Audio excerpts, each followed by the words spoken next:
Hello সবাইকে, কেমন আছো সবাই? আশা করছি সবাই খুব ভালো আছো। আর ঈশ্বরের আশীর্বাদে আমরাও ভালো আছি। আজকের ব্লগটা শুরু করছি সকাল থেকেই। এই যে ভাত রান্না করব। মেয়ের স্কুল আছে, পরীক্ষা চলছে, ওর পরীক্ষা শুরু হয়ে গেছে। তো ভাতটা বসিয়ে দেবো। আর এদিকে আমি একটু গ্লুকন্ডি করে নিচ্ছি, যে ঠান্ডা ঠান্ডা গ্লুকন্ডিটা খাবো। চাটা খেতে এখন আর গরমে ভালো লাগছে না। আগে চাটা খেতাম, লিকার চা, দুটো ক্রিম কেকার খেতাম। কিন্তু এখন যেহেতু কেমন গরম বুঝতেই পারছো, সবার মানে সবাই এটা ফিল করতে পারছে, গরমটা খুবই কষ্টের। আর সকালবেলা থেকে কাজকর্ম করে এত ঘেমে থাকি যে আমাকে এখন সকালেই চান করে নিতে হয়। আগে রান্নাবান্না করে চান করতাম, এখন সকাল থেকে চান টান করে তারপর সব কাজ করি। তো সকাল থেকে গরম চাটা আর খেতে ইচ্ছে করছে না বলে একটু ঠান্ডা ঠান্ডা গ্লুকন্ডিটা খেয়ে নিচ্ছি, যাতে শরীরটাও ঠান্ডা থাকে, এনার্জিটাও পাওয়া যায় কাজ করতে। তো চলো গ্লুকন্ডিটা খেয়ে নিই, আর তারপরে রান্নাবান্নাগুলো শুরু করব। ভাত আমি অলরেডি বসিয়ে দিয়েছি, কারণ ভাতটা আমি তাড়াতাড়ি বসিয়ে দিই, ভাত আলু সেদ্ধটা।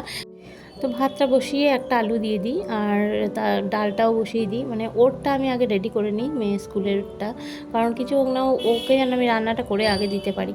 আর এখানে দেখো বাসনগুলো ধুয়ে রাখা ছিল সকাল থেকে, এটাই আমি জল ঝরাতে দিতে পারিনি, এখন দিয়ে দিচ্ছি। এগুলো জল ঝরে যাক। আর তারপরে মেয়েকে স্কুলে পাঠিয়ে দিয়ে চলে এলাম বেডরুমে।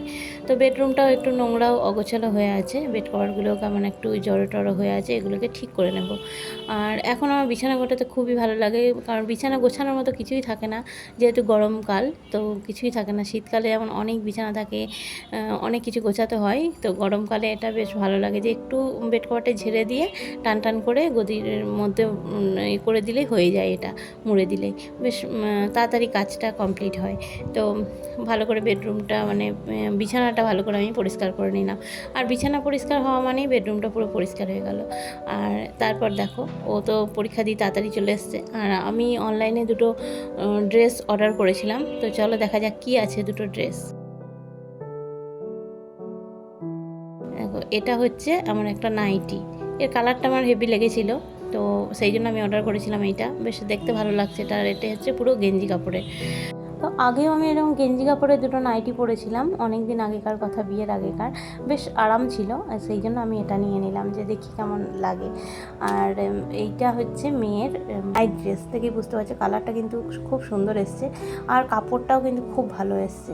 তো মেয়ে তো খুব খুশি ড্রেসটা পেয়ে। তো ও এসে দেখছে যে দুটো পার্সেল এসে গেছে, আর বাড়িতে যতই পার্সেল আসুক ও সেটাকে খোলার জন্য লাফায়, সেই জন্য ওকেই দিয়েছি খুলতে, আর কি আনন্দ পায় খুবই।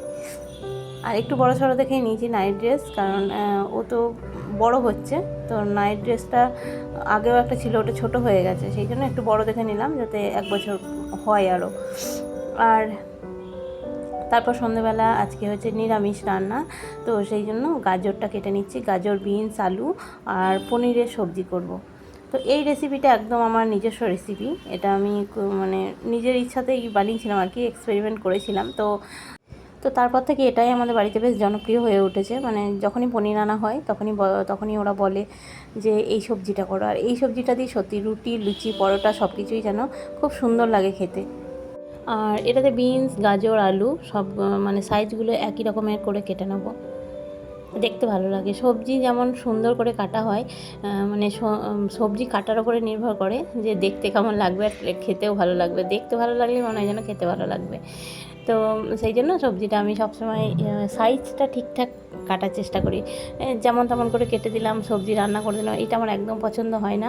সবজি যদি ভালোভাবে গুছিয়ে কাটা হয় তাহলে মনে হয় আমার রান্নাটাও করতে বেশ ভালো লাগে। তো সেই জন্য আমি সবসময় এরকম সবজি কেটে জলে ধুয়ে বেশ সাজিয়ে রাখি, তারপর রান্নাটা করি। আর এখানে দেখো পনিরটা ভেজে নেবো আগে, পনিরটা পিস পিস করে কেটে নিলাম, তারপরে এটাকে ভেজে নেবো, একটু সামান্য লাল হবে তখনই এটা নামিয়ে নেবো, একদম পুড়িয়ে ভাজবো না। আর এটা দেওয়ার আগে একটু নুন দিয়ে দিয়েছিলাম, তা পনিরের গায়ে নুনটা লাগবে বলে আগে তেলের ওপরে সামান্য একটু নুন দিয়েছিলাম, তার উপরে পনিরটা দিয়েছি। তাই দেখো ভাজা হয়ে গেছে, একটু সামান্য লাল হয়েছে, আমি এগুলোকে কিন্তু তুলে নিলাম। আর এই তেলটাতেই আমি একটু গোটা জিরে ফোড়ন দেব। এই সবজিটা রান্না করতে এমন কিছু টাইম লাগে না, আর তাড়াতাড়ি হয়ে যায়, আর বেশি মশলাও দিতে হয় না। এখানে গোটা জিরে ফোড়ন দিয়ে আমি সব সবজিগুলো একসঙ্গে দিয়ে দিলাম।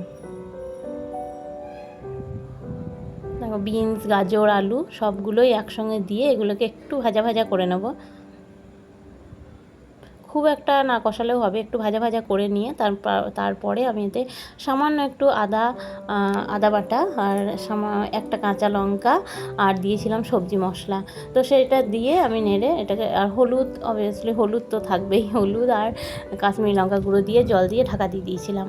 আর এখন দেখো সব সবজিগুলো সেদ্ধ হয়ে গেছে, আর ওপর থেকে দিয়ে দিলাম হচ্ছে একটু পোস্ত বাটা। এটাতে কিন্তু টেস্টটা অনেকটাই বাড়িয়ে দেয় পোস্ত বাটা। তো তোমরা আরও কিছু দিতে পারো, এর মধ্যে কাজু বাদাম বাটাও দেওয়া হয়, চারমগজ আর কাজু বাদাম আর পোস্ত একসঙ্গে বেটে দিয়ে দিতে পারো। আমি শুধু পোস্তটাই দিই।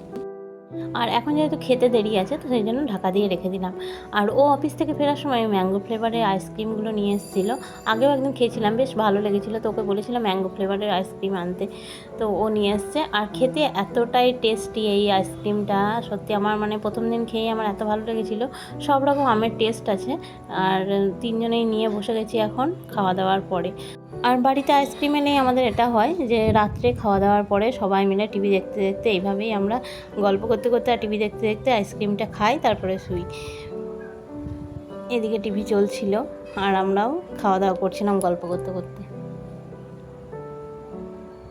তো রান্নাঘরের কাজটা কিছুটা গুছিয়ে নিয়ে, মানে বাসন টাসন যা ছিল মোছামুছি করে নিয়ে তারপরে আমি বসে গেছি আইসক্রিমটা নিয়ে।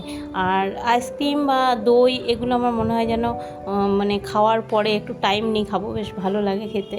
তো এইগুলো হচ্ছে খুব পছন্দের জিনিস, তো মনে হয় একটু ধীরে সুস্থে টাইম করে খাবো বলেই আমি অনেকটা দেরি লাগিয়ে, মানে সব কাজ শেষ করে তারপরে এটাকে নিয়ে বসেছি।